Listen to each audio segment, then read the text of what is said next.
Instagram, Facebook, YouTube, whatever social media you are coming from. Welcome. Tonight, we're going to be talking a lot about emotional resilience. This is the topic for tonight. I was thinking, what would be the one thing that I would want out of this new year? Everyone around this time, we're thinking New Year's resolution. We're thinking what are our goals, what are our aspirations, what are our dreams. And everyone wants for this year to look better than the last year. But if there's one thing that you needed to guarantee that you're going to have a successful new year, it's this. You have got to develop emotional resilience. Why? Because there are so many things that are out of our control. Circumstances, situations, trials, temptations, you name it. Things are out of our control. And you and I need to understand what is emotional resilience, and then we need to be able to develop emotional resilience. And that's what we're going to do here tonight. I want to tell you what it is. I want to show you the specific character traits that people who have emotional resilience demonstrate, and then how can I develop to make sure that I enter into the new year with this so well developed inside of me that regardless of what happens in the new year, I am ready to go. So if you're joining us, welcome, welcome. I'm glad that you are here. Tonight's title is The War Against Emotional Inconsistency, How to Develop Emotional Resilience.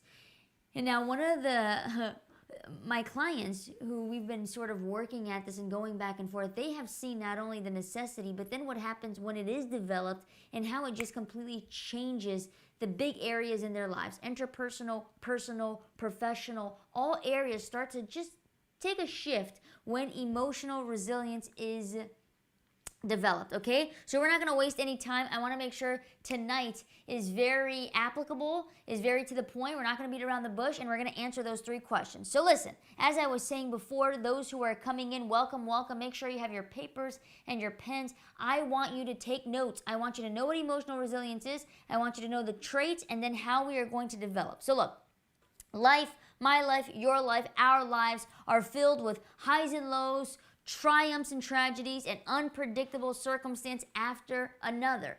When these circumstances come, when the unpredictable comes, how do you respond? When there are emotional roller coasters, when your life is up and down, how are you responding? Now, typically, people respond in 2 ways, but tonight, my prayer is that we would all respond with emotional resilience. If you're not responding with emotional resilience, how are you responding? So, the first group of people is responding with lower levels of emotional consistency, which means that they become easily frustrated and angered and emotionally reactive to certain conditions, situations, or stimulus. Maybe that's how you are responding when you experience emotional highs and lows. But maybe you're on the other side of the coin. The other side of the coins are those who, when something happens that are out of their control, they react with excessive levels of emotional consistency, which means what? That they become almost overly indifferent. They become, what's the word here? They take a back seat. They become uninvolved. They become unemotional in these circumstances. And the problem is that it limits their ability to relate to other people. And this is a huge problem. Why? Because you and I are relational beings, and you're going to see that in just a second. So the point is this. Anyone can perform under ideal circumstance. Anyone can have a single great day. But if you're having one good day in the month, what's the point? What's the point of one good day surrounded by a bunch of mediocre, lukewarm, underperforming days? Well, there is no point. What happens if you have one good day, but then it's followed by a bunch of mediocre, inconsistent days? The question that we're trying to answer tonight is, how can I become more consistent in my emotions? How can I balance out my emotions? How can I dominate fear, stress, and anxiety? Well, how? We are going to war with emotional inconsistency. How? We are going to fight it with developing emotional resilience. Now, what is emotional resilience? For those who are coming in, that's what we're trying to do. You and I need to make sure that we have the emotional resilience that is necessary to live on planet Earth. Why? Because of what we were talking about a few weeks ago, fear of the unknown. We have no idea. And these past few years have shown us one thing, that we do not know anything, which is why we need to develop something inside of us that is able to rise up when things are out of our control and out of our hand, okay? So what is emotional resilience? I'm going to read it just exactly as I wrote it so I don't miss anything. Emotional resilience is the capacity to recover quickly from difficulties. Wouldn't you want that? Wouldn't you want to be able to recover quickly from difficulties? I know I would. Emotional resilience refers to one's ability to adapt, to pivot to stressful situations or crisis. If there was one thing that you could put on your Christmas list, there's one thing that Santa could give you, whomever, right? That's the one thing that I would pray for. That's the one thing that I'd ask her, Lord, help me develop emotional resilience. Why?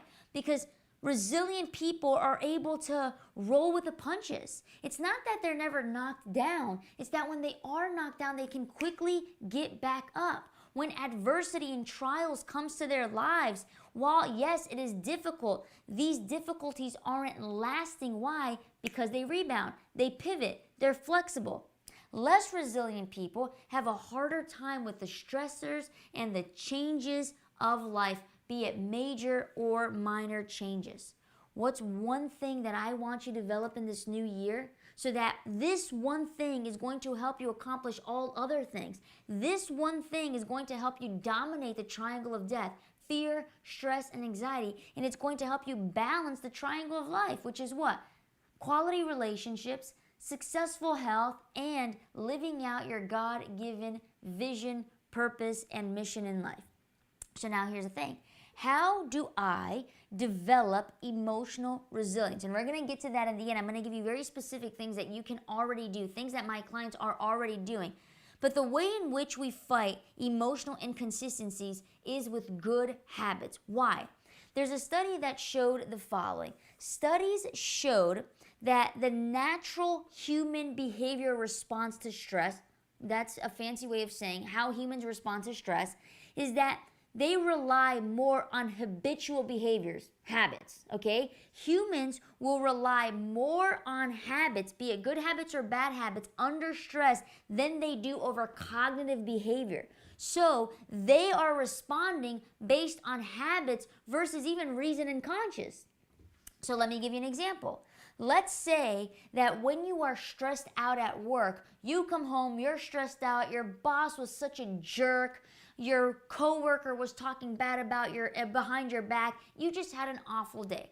If you have a habit of working out, if you identify as an athlete and you come home from a stressful day of work, I can tell you for myself, when I have something that is very stressful happening to me, what I want to do is I want to go on a run. I want to work out. Why? Because ever since I was a little girl, I played soccer. Ever since I was a little girl, soccer was my place to sort of, I don't know, be free. And so when I have stressful situations happening in my life, the weights, running, that's my go-to. So that would be a good habit, right?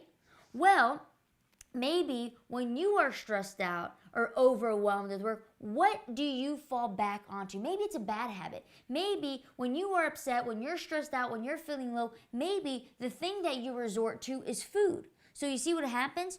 You and I might be having a similar negative event, a similar stressful event. However, you and I are going to fall back on the habits that we have created, be it a good coping mechanism or a destructive coping mechanism. So how do we develop emotional resilience? We have to start acquiring good habits. Welcome, welcome.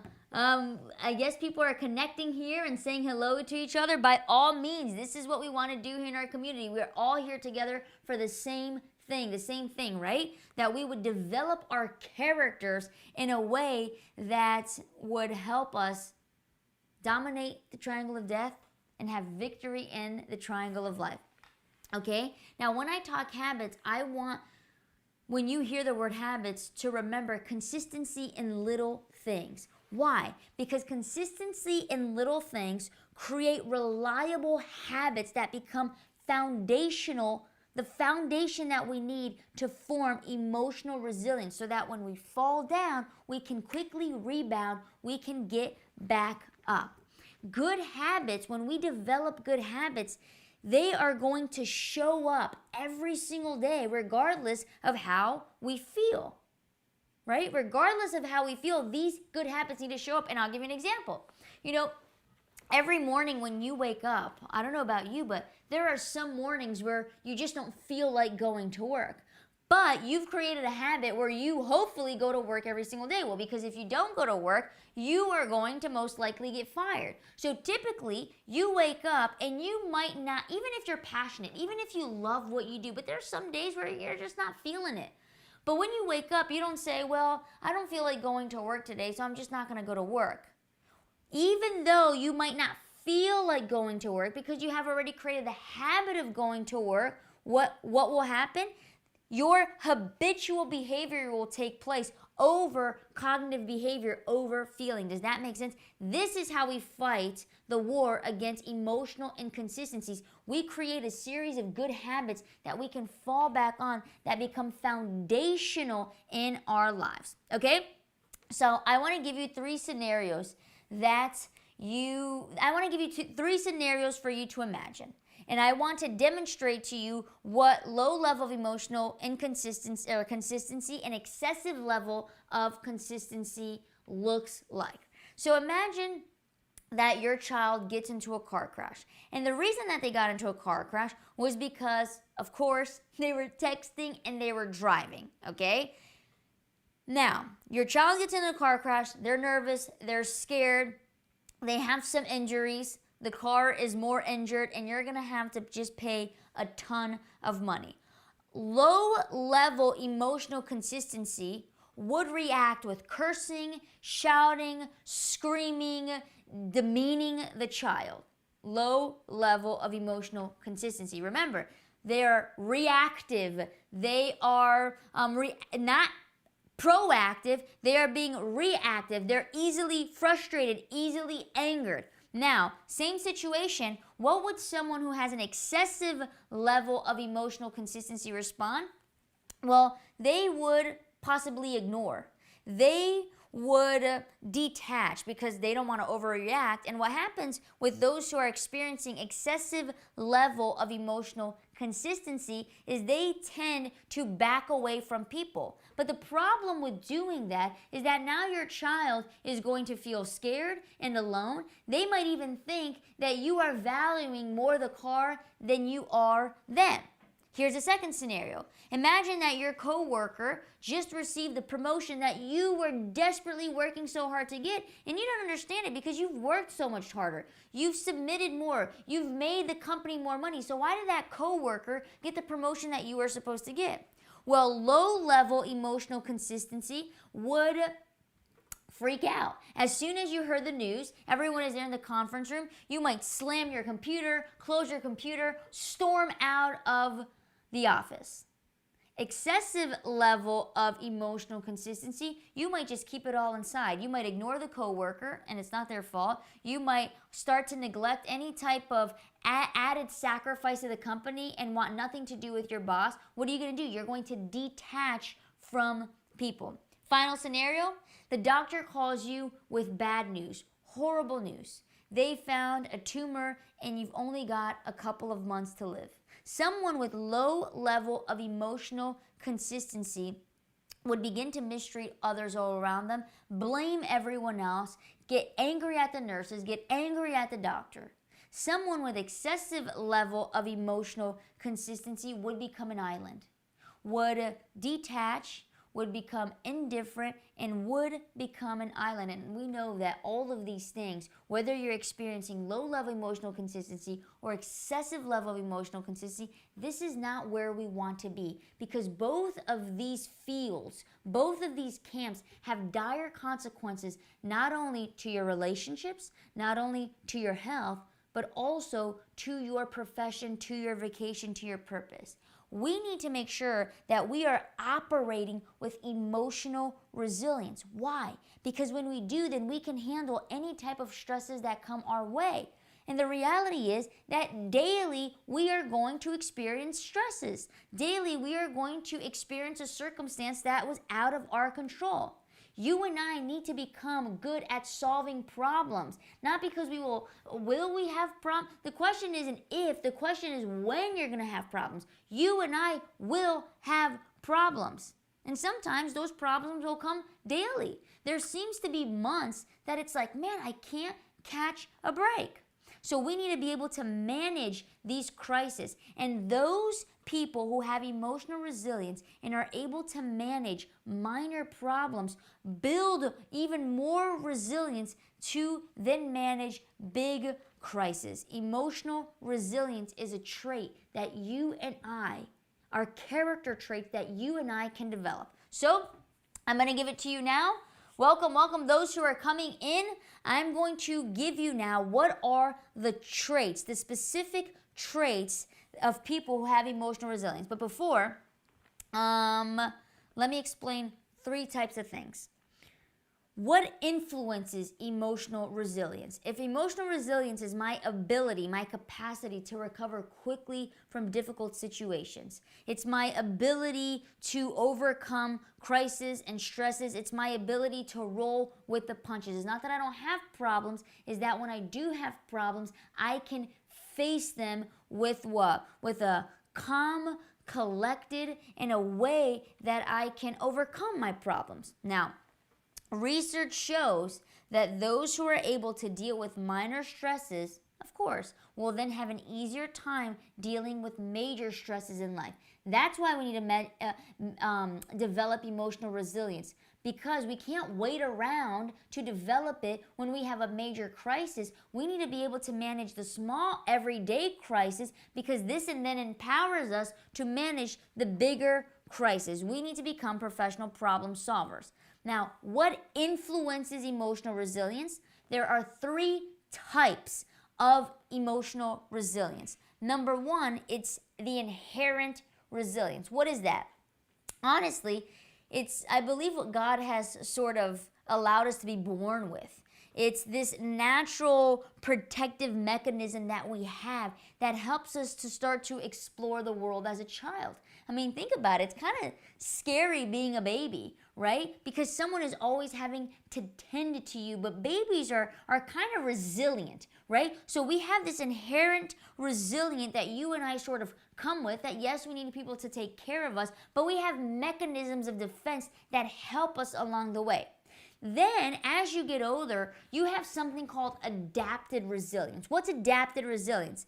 This resilience comes when you survive challenging situations. So, because you've suffered something and you've accomplished it or gained victory over it, you start to build this sort of self-confidence, this idea of I did it and I made it. Imagine a person who loses their job, but only to find themselves in a position to have a better job. That would be an adapted resilience. Or what about someone who experienced some type of emotional or physical abuse and who has survived and thrived and then used that story to help others? That's adapted resilience. It's when you survive a challenging situation in your life. And then finally, you have learned resilience. So you have inherited resilience, you have adapted resilience, and you have learned resilience. And learned resilience is what we're going to try to do here together. And this is built up over time as you successfully deal with minor challenges, and then you are able to cope and deal with major challenges in life. And this resilience is the one we want to draw on in difficult times. This resilience is the result of what? Of habits. And we need to be intentional about creating good habits. Why?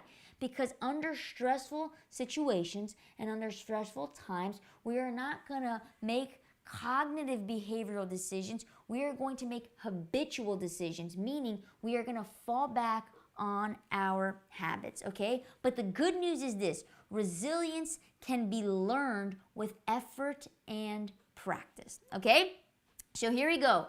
We're now sort of entering into the part 2 of our talk together. What are the traits of emotional resilience? I'm going to go through them rather quickly, write them down. Are these all of the traits? No, I got some of my favorite traits. And what I want you to do is, as you write down what these traits are, these are traits of people who have emotional resilience. And the reason we need emotional resilience is because it's going to affect our ability to have good relationships. It's going to affect our health. And yes, it's going to affect your profession. So what are these specific characters, traits that resilient people tend to share? Number one, resilient people tend to have emotional intelligence. Now, if you know anything about emotional intelligence, you know that that is also something that you can learn, that you can practice. So what is emotional intelligence? I'm going to summarize it in this way. It's your ability to recognize, understand, and manage your own emotions. Okay, this is emotional intelligence. People who have emotional resilience tend to have high emotional intelligence. And what is emotional intelligence? It's your ability to recognize, understand, and manage your own emotions, and then it's your ability to recognize, understand, and influence the emotions of others. That makes sense? So, in a very practical way, it's being aware that my emotions drive my behavior and impact other people, be it negatively or positively. And then I need to learn how to manage my emotions, my own emotions, and then be able to sort of cope, and help people manage theirs. Now, the reason why having emotional intelligence is important and developing emotional intelligence, again, a character trait seen in people who have emotional resilience, is because our emotions are going to matter when we're facing important or hard situations. When we are under pressure, this is when our emotions come up. For example, when you are giving or receiving feedback, when you are meeting certain deadlines, when you are dealing with something challenging in your relationships, if you don't have emotional intelligence, if you can't understand, recognize, and manage your emotions, and if you can't recognize, understand, and influence the emotions of another, you're going to have a really hard time dealing with challenging aspects of your relationship. When you don't have enough resources, when you are navigating a difficult situations, when you are working through a setback or working through failure, people who have emotional resilience, meaning they fall down and they can quickly rebound, are people who have also developed what? Emotional intelligence. When emotions are running high, when emotions are on a roller coaster ride, they literally change the way our brain functions. It diminishes our cognitive ability. It influences our power to make good decisions and even our interpersonal skills. And so what happens at a personal level, emotional intelligence helps me do this. It helps me have uncomfortable conversations and uncomfortable situations. Now here's the part, right? Emotional intelligence is I need to understand, manage, and work through my emotions, and understand and try to manage and work through your emotions. And so if I have low emotional intelligence and I'm in a relationship, I'm going to run away from having uncomfortable conversations. And if I do then have uncomfortable conversations, I might hurt your feelings through the entire conversation.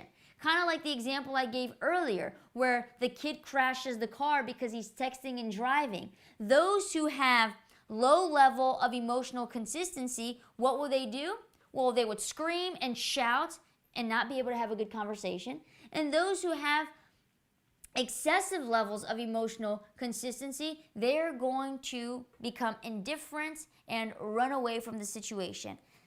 The next one is if I'm trying to manage emotions, and if I'm feeling stressed, and if I'm feeling overwhelmed. And of course, we need to be able to improve relationships with people that we care about. But if I don't have emotional intelligence, certainly I'm not going to have emotional resilience, and it's going to become impossible. And it also is going to affect you in work, right? Emotional intelligence can help you resolve conflict. And I mean, in work, we're going to have to solve conflict after conflict after conflict. So, number one, what are the traits? If you're just joining us now, welcome, welcome. Right now, we're trying to figure out this. If you could ask for one thing from Santa Claus, right? If you could ask for one thing in the New Year's, you need to be asking for emotional resilience. Why? Because life is hard and life sucks. And we're going to keep getting knocked down. But if you keep getting knocked down but you don't know how to get back up, we're going to have a problem. Things are not going to always be easy. So we're trying to figure out, why is it that some people can rebound and others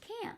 Why do a group of people fall, and what is it that one of them can pivot, can be flexible, and can keep on going despite the challenges and difficulties and circumstance? Well, it's because one has emotional resilience and the other does not. And so I'm trying to right now show you specific traits of people who have emotional resilience. And the first trait, it's people who learned emotional intelligence.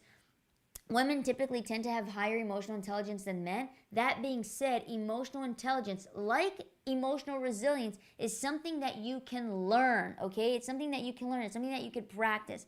In fact, I'm going to end our emotional intelligence by saying this. There is an author called Daniel Goleman in his book called Working with Emotional Intelligence, and he says, and he cites the Harvard Business School research that says this: Harvard Business School research determined that EQ, emotional quotient, counts for twice as much as intelligence. So he's saying that EQ counts twice as much as IQ. And he goes, and technical skills combined in determining who will be successful. He says, if you want to know who's going to be successful, don't look so much at IQ, look at EQ. Look at emotional intelligence. Isn't that amazing? Okay, now trait number 2.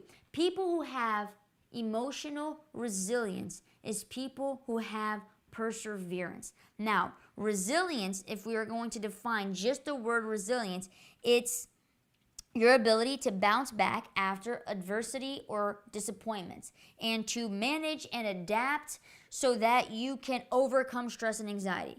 If we're going to define perseverance, I want you to think of perseverance as steadfastness, as this willingness to master your skills, to complete the task, a commitment and a curiosity to learn, just relentless pursuing and going and going and going. But now here's the thing.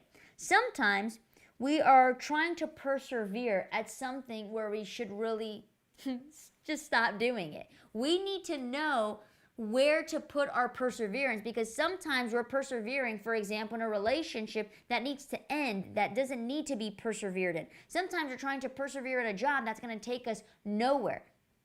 Do you get what I'm saying? So we need to make sure that as we are persevering, we're persevering towards the right stuff. People who have emotional resilience are people who persevere. They are people who tend to be action-oriented. Now, a lot of people are given opportunities. Now, I understand that some people are given more opportunities or less opportunities, but people who have emotional resilience, not only are they given opportunities, but they take action on those opportunities, and then they are perseverant in those opportunities, okay? Trait number 2. Trait number 3, and I really, really like this one, it's this idea of having an internal locus of control.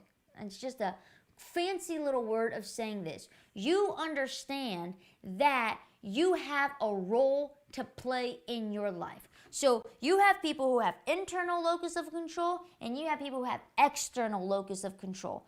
Those who have emotional resilience are those who have internal locus of control. And what is that? Those who have internal locus of control believe that they are in control of their lives. They believe that, yes, well, there is a God who is the owner of all things and the knower of all things, but they believe that they also have an active role to play in their lives, that the setup is sort of a cooperation with God. What I love to say is God is not going to do for you what you can do for yourself. People who have an internal locus of control understand, hey, my choices, my actions, and my habits matter. The people who have external locus of control think, oh, everything is by fate and everything is by chance, and so I'm just going to leave it in God's hand. I'm just going to cross my arms. No. Emotionally resilient people understand that they are in control of their lives. Does that mean that we don't pray? Of course not. Does that mean that we don't have faith? Of course not. But it means that we do our part. We understand that it is our job to make sure that we are developing choices, actions, habits to make sure that we are getting the results that we want, that things don't simply happen by chance. No. We need to be willing to roll up our sleeves and get to work. I want to share with you a quick little research. Welcome, those who are coming in. We are going to war here with emotional inconsistency and trying. I'm going to show you the traits of those who have emotional resilience and then how to develop emotional resilience, because there is no way that 2022 will be successful if you walk into it without emotional resilience. It's impossible. There's no way. Okay? And so look at this interesting research that they found. They saw that children who were raised by parents who encourage their independence and help them learn the connection between actions and consequences, meaning every action that you perform will have consequences, good or bad. It's what the Bible tells us. What you sow, you will reap, right? And so when we understand this idea of, no, I'm not some puppet in a movie, but I have willpower. I have the power of choice. I can decide. When we have internal locus of control and I feel like I'm an active participant in the things that are happening in my life, what happens? And when we pass these on to our children, and they learn this connection that every action has a consequence, that the things that I reap, I will sow, they said that it tended to have more well-developed internal locus of control, meaning these children were now operating with internal locus of control instead of external locus of control. And we know that people who are emotionally resilient have internal locus of control. Now look at this. What they then did was that these researchers, they gathered about 7,500 British adults, and they followed them since birth up until I think it was like 10 years old. And what they saw is they wanted to see the difference, right, between those who had internal locus of control and those who had external locus of control. And they saw this. Look at this. Those who had shown an internal locus of control at the age of 10, so we know that this was something that can be taught, right? Parents, we can teach our children internal locus of control. How? Showing them that every action has a consequence, that every action has a reaction, that they are in control and that they can choose actions. They might not be able to be in control of the circumstance of the situation, but they can choose their actions and their attitudes, and we can develop internal locus of control, which will mean that they will have a trait of emotional resilience. I hope everyone is following what I'm saying. Okay, here you go. So then look at what happens. They saw that those who had internal locus of control at the age of 10 were less likely to be overweight at age 30, less likely to describe their health as poor, or show high levels of physiological stress. Now, and I love this part. Why? Look at what it says. The major explanation for these findings was that children with a more internal locus of control behave more healthy as adults. Why? Because they have greater confidence in their ability to influence their outcomes through their actions. So for example, imagine that you are a little kid who grew up in a family that, as the research says here, who was overweight. Well, if you were a little boy who has external locus of control, you would say, well, this is my fate too. My mother's overweight, my father's overweight, my sister's overweight, my grandparents are overweight, everyone's overweight, I'm gonna be overweight. External locus of control. But if you were this little boy who understood that actions have consequence, that you could choose, that you have willpower, power to decide, and you acquired an internal locus of control, you would say, no. I can choose different actions that will give me different consequences. This is exactly what it says. So, greater confidence in their ability to influence. People who have emotional resilience are people who understand that they have a role to play, are people who have internal locus of control instead of external locus of control. All right, let's go quickly. Welcome, those who are joining. We are number 4 Optimism. Those who have emotional resilience are people who are optimistic. Resilient people see the positives in most situations. Okay, it's not that they're unrealistic. It's not that they're what is it called? You have your optimistics and you have your pessimistics, right? The pessimistic says, well, I'm not negative, I'm just realistic. No.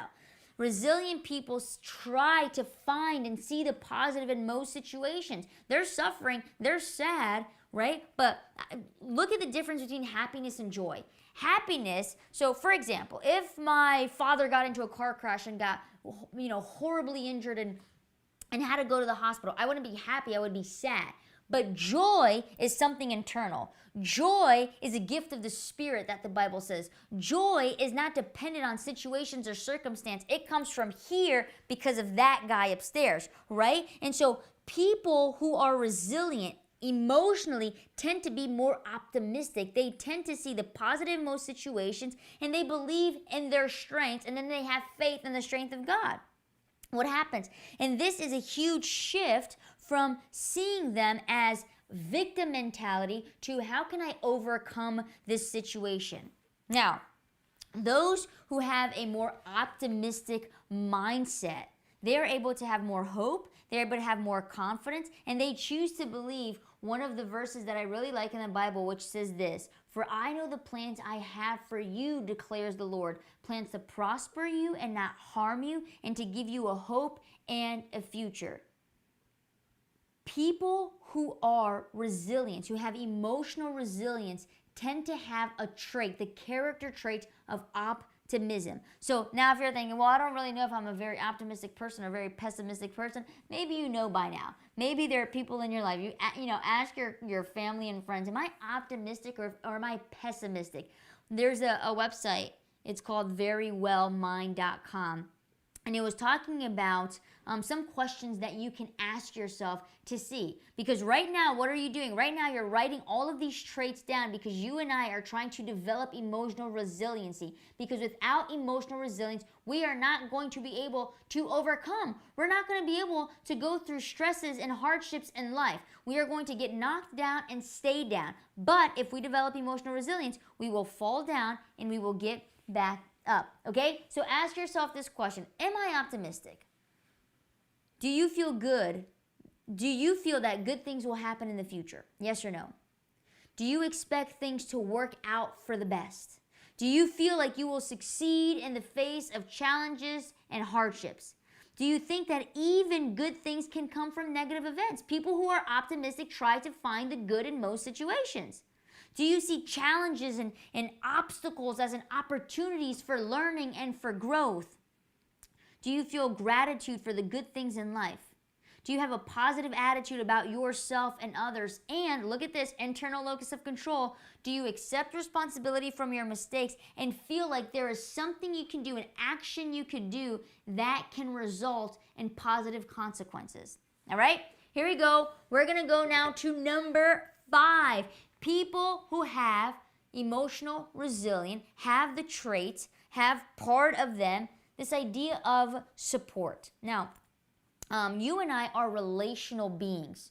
We are not an island. Your actions, your choices, your habits do not only affect you, they affect those around you, and honestly, they affect the world at large. What you do matter. Your choices matter. And so support plays a critical role in our ability to foster emotional resilience. And it supports and aids us in our overall mental well-being. Now look, while resilient people by nature, because they have all of these character traits, they tend to be strong individuals. They tend to be tough. They tend to have some tough skin. But here's the thing, they also understand the value of social support. And so they surround themselves with positive people, positive friends, and supportive family. I will tell you who you will be depending on who you surround yourself with and the things that you choose to read. If you want to know your destiny, if you want to know where you are going to get to, look at the circle of friends that you are surrounding yourself with and be very picky about the things that you choose to read. Now, research shows that loneliness is associated with social isolation. And man, we're talking about we need support. We need other people. We need to be able to count on other people. We need to be able to be around positive people. And research shows that loneliness is associated with, look, social isolation, poor social skills. Of course, you're not talking to anyone. How are you going to practice your social skill? Introversion and depression. Now, let's define the difference here between loneliness and solitude. Okay? Loneliness is marked by feelings of I want to be social and I want to have friends, but I'm having a hard time connecting with people. Okay? It's often involuntary separation, involuntary rejection, involuntary abandonment by others.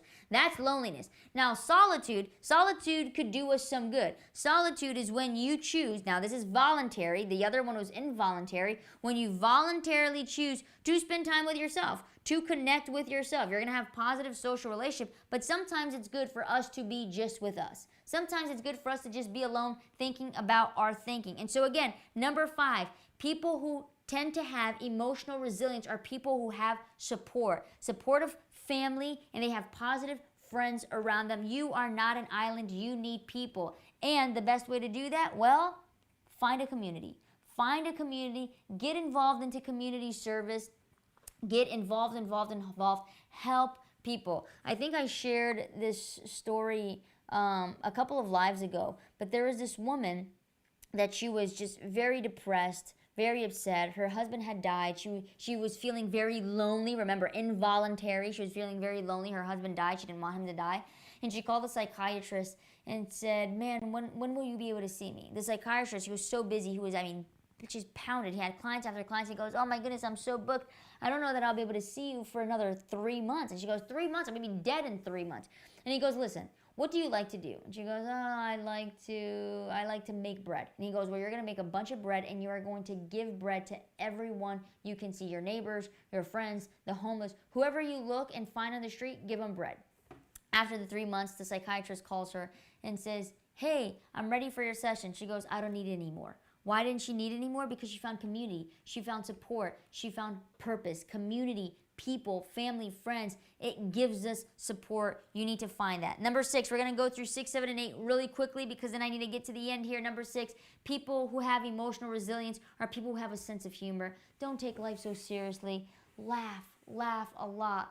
The best thing, the Bible says, the best medicine is a happy heart. Number 7, they are people who have perspective. Resilient people learn from their mistakes. Rather than deny them, rather than ignore them, rather than not be able to apologize for them, they see obstacles as challenge. They look at adversity as things that are going to make me stronger, and they find meaning in the challenges. Rather than seeing themselves as victims, they see themselves as victors over challenge. Change your perspective. Number 8, this is a good one. Number 8, people who have emotional resilience are people who have a relationship, not with religion, are people who have a relationship with God.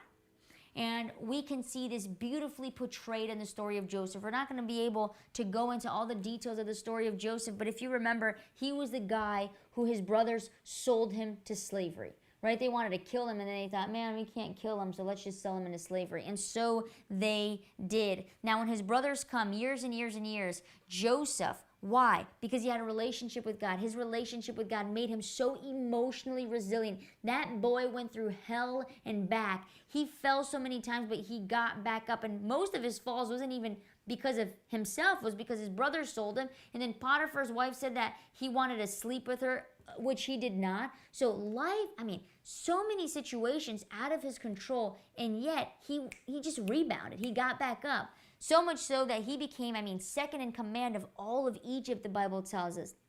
And when his brothers come to him and find out it's Joseph, they think, oh man, now he's going to pay us back. He's like, the second most powerful person on the world right now. Surely he's going to want revenge. And Joseph says to them in Genesis 50:20, What you meant evil against me, God meant for good in order to bring about as this day to save many people's lives. And so because of his relationship with God, he was able to see the situation and the circumstance of which he did not have control, but because he chose internal locus of control, he chose to believe in God, he strengthened his relationship with God, he was able to demonstrate emotional resilience.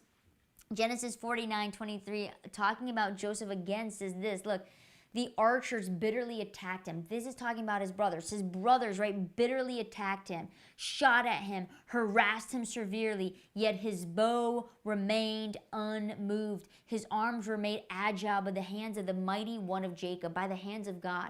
That's what it's all about. Relationship with God are one of the traits, one of the character traits that those who have emotional resilience demonstrate. I'm going to read it quickly, okay? Paper and pen for those who are just coming in. I just told you what are the traits of people who have emotional resilience. Number 1, they have emotional intelligence. 2, perseverance. 3, internal locus of control rather than external locus of control. 4, optimism.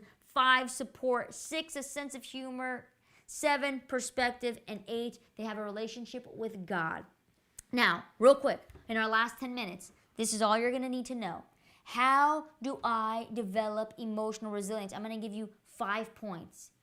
I wish I could break it out into, I spend an hour breaking down each point with my clients, but remember I told you in the beginning of this live that the war against emotional inconsistency is fought with good habits. Well, those who have emotional resilience, they work at these habits. They persevere with these habits. Why? Good habits, which are consistency in little things, when stresses come up in your life, you are going to rely on habitual behavior, meaning you are going to rely on your habits over cognitive behavior. That's why in good times and happy times, you need to make sure that you are acquiring a series of good habits, because when stresses come in your life, you are going to fall back on your habits. So we got to make sure they're good ones. Okay, so I'm going to give you 5 ways that you can develop emotional resilience. You just saw the traits. You just wrote all 8 down. See which ones you already possess. See the ones that you need to work on. And this list of 5 things will help you develop emotional resilience. Okay, number 1, build connections with God, with self, and with positive people. That was number 8, right? You need to make sure that you are building a relationship with God. Here's why.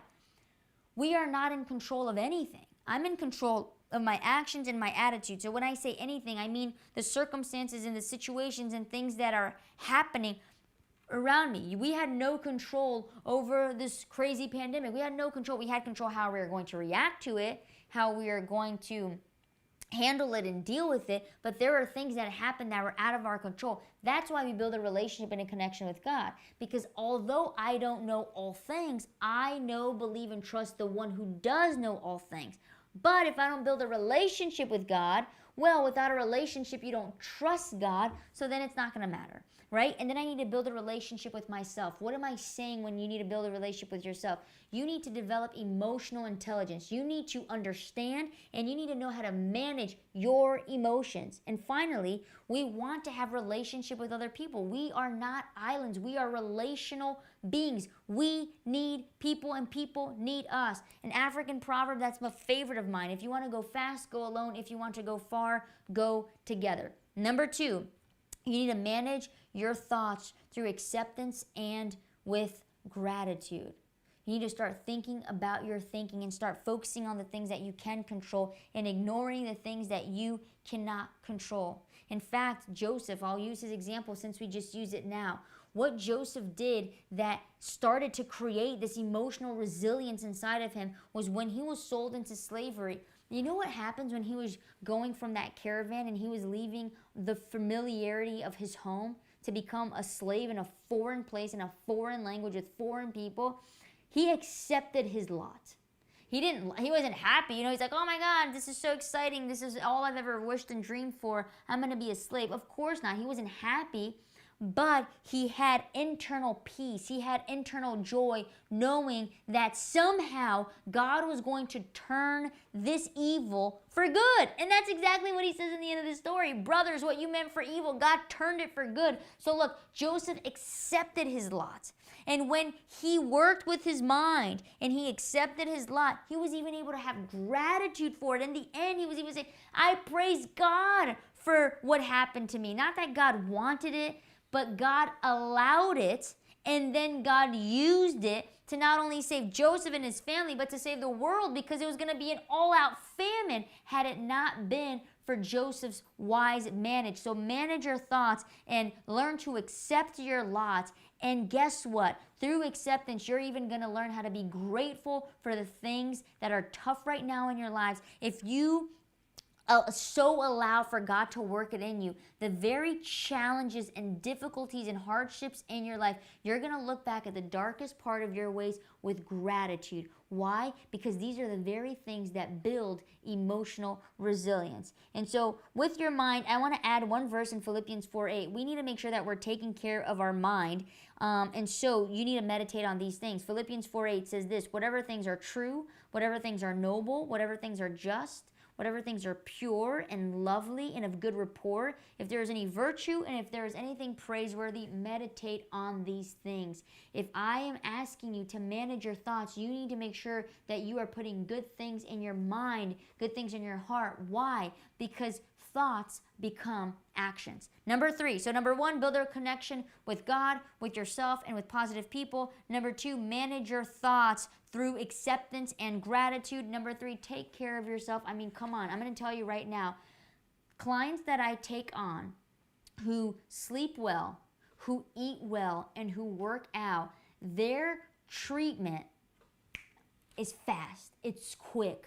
Because everything is connected. If you're not eating well, if you're sleeping late, if you're not working out, you're going to have a really tough time. Emotional resilience is going to be very difficult, because when things start to happen to us, when we're stressed out, when circumstances are out of control, and you're not sleeping well, and you're not eating well, and you're not working, you're not going to be able to react. You're not going to be able to fight. You need to eat well, you need to stay physically active, and you need to avoid any type of unhealthy coping mechanisms. Number 4, ask for help.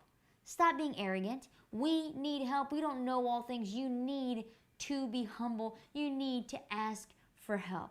You need to call that friend. You need to cry. You need to call that therapist. You need to pick up that number. You need to reach out. You need help. That's number 4.